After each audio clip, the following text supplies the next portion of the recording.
You ever find yourself in the middle of a story that you'd swear was somebody else's life like, if it hadn't happened to you, you wouldn't believe a word of it? That's exactly where I was 12 years old, shaking on a plane somewhere over the Atlantic, kneeling in first class with my hands pressed to the chest of a dying millionaire. And all I could think was, what the hell does a kid from the projects in Baltimore have to do with a man like this? I didn't even notice the turbulence or the screaming passengers. I just kept hearing his voice, raspy and desperate, whispering, "Don't you die on me."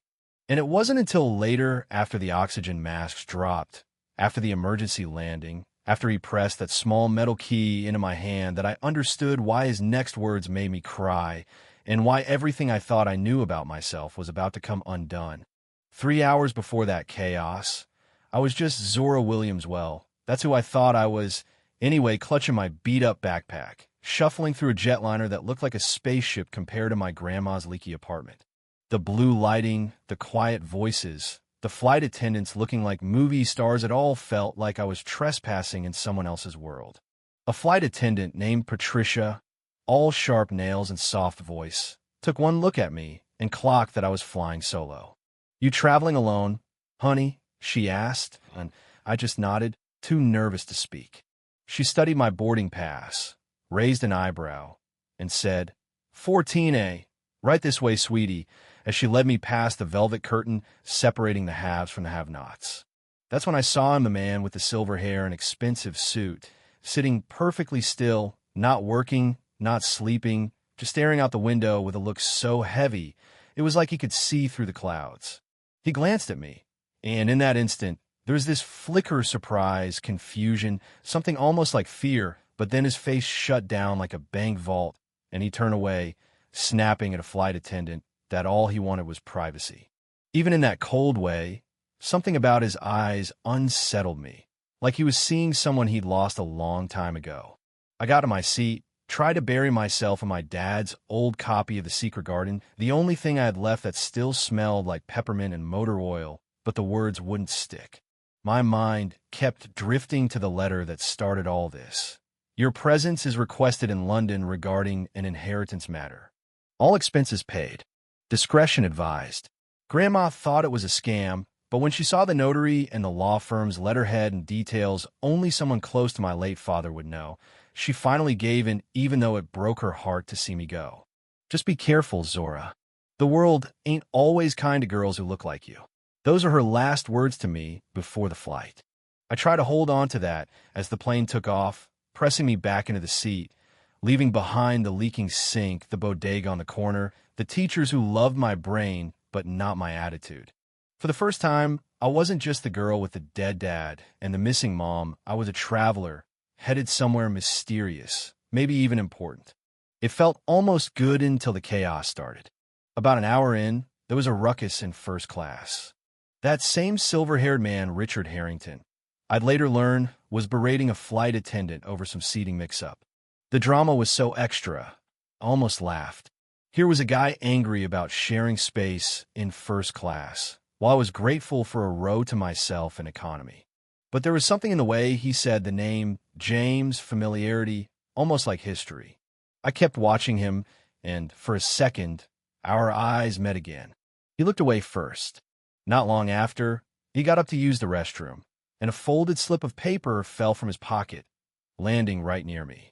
Before I knew what I was doing, I picked it up. Maybe it was curiosity, maybe fate. I unfolded it, and my world stopped. It was a photo, old and creased, of a young black couple, my parents. My dad in his Howard University t-shirt, my mom with her dimpled smile. But what was a white millionaire doing with their photo? When Harrington came back, patting his pockets and getting anxious, I hid the photo in my book, heart pounding. Should I return it? Should I ask him about my parents? I didn't know. But then the plane hit turbulence, the lights flickered, and everything descended into chaos, luggage falling, people praying, oxygen masks dropping. Out of nowhere, an older lady took the seat beside me. "I'm Dorothea. Been flying since before they stopped serving real food," she said, handing me a peppermint. Somehow, her voice cut through the fear. She felt like a grandmother, someone who got it. "You picked a beautiful day for your first flight," she winked. We talked about family, about why I was flying. I told her, sort of about the inheritance, about how complicated it all was. She just nodded. Family business is always complicated, honey. Trust me. But the storm outside got worse. Then, a flight attendant ran past us toward first class. Something was wrong. Dorothea, quick as ever, announced she was a nurse and strode up there, and I, against her warnings, followed. There was Harrington, slumped over, barely breathing. I saw the other passenger, James Chun, holding him steady while the crew scrambled for oxygen. Suddenly, Harrington's eyes locked on mine, wild with something like recognition. He pulled the mask aside, gasped, "The photo. Please." Then the plane jerked violently, sending everyone stumbling. Flight attendants tried to push me back, but he grabbed my wrist and whispered, "James and Eliza are their daughter. I need to," and then the world dropped out from under us, the plane in free fall, his grip lost. They strapped him down, and Dorothea dragged me back to my seat as emergency lights flickered blue. He knew my parents, I told her. He recognized me. When the plane finally landed, not in London, but Newfoundland, paramedics rushed Harrington off. I tried to follow, desperate for answers. For a moment, it felt like I'd never get them until a paramedic, at Harrington's urgent request, let me near. I handed him the photo, demanded to know why he had it.